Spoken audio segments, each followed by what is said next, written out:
entrenched, embedded in their lives. Battle of Karbala کا نظریہ ہے ان کے لیے محض ایک واقعہ نہیں بلکہ ایک مکمل کمپلیٹ ڈاکٹرین ہے۔ دا ریزیلینٹ فورٹریس بک میں ایلسٹر کراؤنی لکھتا ہے کہ کہ وہ کہتے ہیں کہ ان کے پاس ایسیمیٹرک وارفیئر کے گھر ہیں، they have got the capabilities. یہ جذبہ انہیں وہ دیتا ہے غیر روایتی جنگ کے اسکلز، جنگ میں وہ طاقت پرووائڈ کرتا ہے جس کا مقابلہ ٹیکنالوجی نہیں کر سکتی۔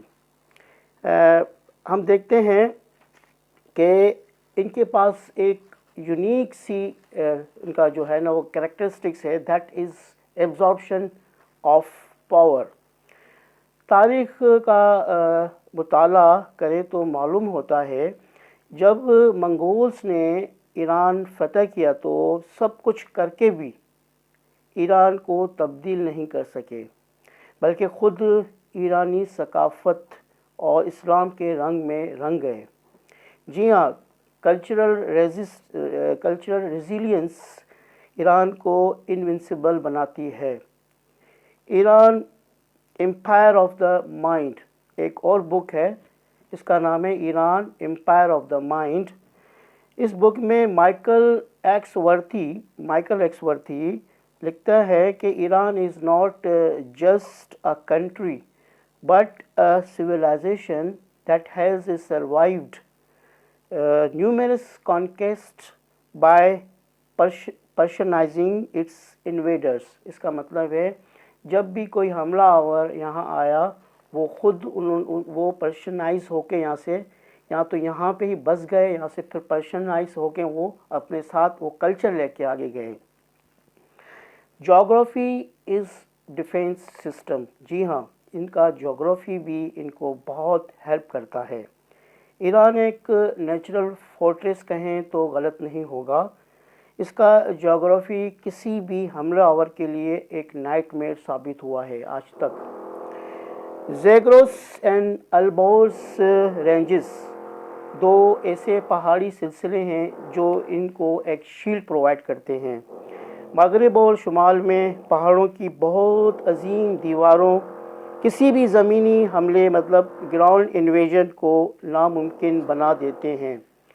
جیسے کہ ٹینکس ہو، آرٹلری ہو، ان دشوار گزار رستوں میں یوز لیس نظر آتے ہیں، اور بوٹس آن دی گراؤنڈ کی جو بات کرتے ہیں ان کے لیے یہ ایک بہت بڑا لیسن ہے۔ They need to think again and again. Now let's have a look on its another feature, the desert buffer۔ Iran کے وسط میں موجود دشت کاویر، دشت لوت جیسے ڈیزرٹس موجود ہیں۔ ایسے صحرا کسی بھی فوج کی جو سپلائی لائنس ہوتی ہے اس کو کاٹ کر رکھ دیتی ہے۔ 1980 میں امریکہ کا آپریشن ایگل کلا ایسی صحرائی ریت میں دفن ہوا تھا۔ اسٹریٹجک ڈیپتھ کی بات کریں، ایران کا رقبہ جو ہے تقریباً 1.6 ملین مربع کلومیٹر ہے، وسیع ہے، اس سے بھی زیادہ۔ اس سے آکیوپائی کرنے یا اس پہ قبضہ کرنے کے لیے لاکھوں فوجیوں کی ملینس آف ٹروپس کی ان کو ضرورت پڑے گی، جو آج کی دنیا میں کسی بھی ملک کے لیے معاشی اور جانی طور پر ناممکن ہے۔ The supply base, the great وال آف الائز، ایران کے جو انونسبلٹی کو اب دنیا کے اہم پاور کوریڈورز کی طرف سے economic as well as technological پشت پناہی حاصل ہے۔ جیسے کہ ہم دیکھ سکتے ہیں it has been provided with the digital shield۔ Satellite surveillance system, reports کے مطابق رشیا نے ایران کو خیام اسپائی سیٹلائٹ، جو کہ دراصل رشیا کا خود کا جو کینوپس 5 سسٹم ہے وہی ہے، پر اس کو ایک جدید طریقے سے اکوپڈ کر کے ایران کو پرووائڈ کیا گیا ہے، اور جو خلا میں ایران کی آنکھیں اس طرح سے کھول دیتا ہے کیونکہ یہ سیٹلائٹ جو ہے 1.2 میٹر ہائی ریزولیوشنس تصاویر فراہم کرتا ہے. جی ہاں، 1.2 میٹر ہائی ریزولیوشن، جس سے تیران آسانی سے اسرائیل اور امریکہ کے جو بیسز ہیں ان کی جو نا پل پل خبر رکھ سکتا ہے. اس کا ریفرنس ہے اسپیشل یورو ایشیا 2026. پرسائز جو ٹارگیٹس کرنے کی جو ان کے پاس کیپیبلٹی آئی ہے وہ آئی ہے B-DAW-3 کے تھرو. ایران نے اپنی ملٹری آرکیٹیکچر کو امریکی جی پی ایس سے ہٹا کر چین کے ایک دوسرے جدید نیویگیشن سسٹم جس کو ہم کہتے ہیں B-DAW-3 نیویگیشن سسٹم اس پہ منتقل کر دیا ہے. یہ سسٹم ایران کو سینٹی میٹر لیول ایکوریسی اور جیمنگ سے پاک سگنلز دیتا ہے، اور اس کی وجہ سے ایرانی میزائل جو ہیں آج کے درست ترین میزائلوں میں شمار کیے جاتے ہیں. اس کا ریفرنس ہے first post vintage 2026. Advanced hardware کی بات کریں، رشیا نے ایران کو S-400 ایئر ڈیفنس سسٹم اور Su-35 فلینکر ای لڑاکا طیاروں کی سپلائی بھی رپورٹڈلی شروع کر دی ہے. اس کی سپلائی نے تیران کی فضاؤں کو، ان کے ایئر اسپیس کو دشمن کے لیے نو گو زون بنا دیا ہے. Economic lifeblood and veto shield, the oil for technology deal.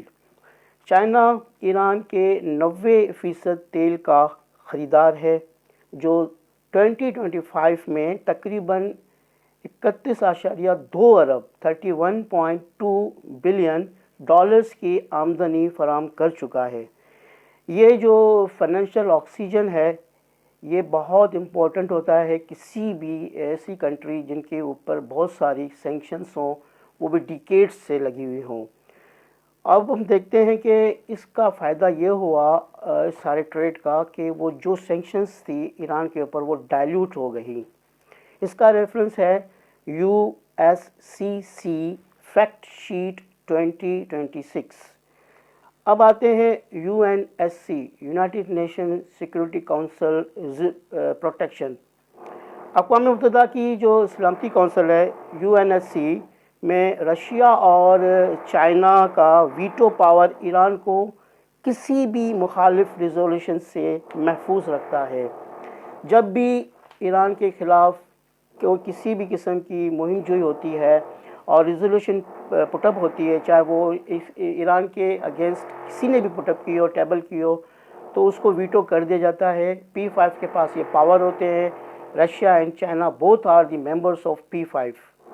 Pakistan pivotal role, اور اس میں ہم پاکستان کی بات ابھی کرتے چلیں کہ پاکستان نے بہت کرٹیکل اور میں تھنک پیوٹل رول اس لیے پلے کیا ہے کہ دونوں آرچ جو رائیولس ہیں، انیمیز ہیں، تو ایک ٹیبل پہ لانا بڑی بات تھی اور کوئی بھی اس کے لیے سامنے نہیں آ رہا تھا. پاکستان نے کر دکھایا. پاکستان نے راؤنڈ 1 کرایا، راؤنڈ 2 کی بھی تیاری کر رہے ہیں. پاکستان نے اس وقت بھی اپنا رول پلے کیا جب وار واز امییننٹ، اور سیز فائر بھی کروائی، اس کے بعد سیز فائر ایکسٹینشن بھی کروائی ہے. اب بھی ایفرٹس لیے جا رہے ہیں ٹائرلیسلی. تو بہت جلد راؤنڈ 2 بھی اس سسٹم میں ہمیں نظر آئے گا، اور that would lead to the peace talks agreement. Diplomatic bridge کا کام تو پاکستان نے کیا ہی کیا ہے. شٹل ڈپلومیسی بھی کی ہے، ریجنل الائنسز سے بھی بات کی ہے.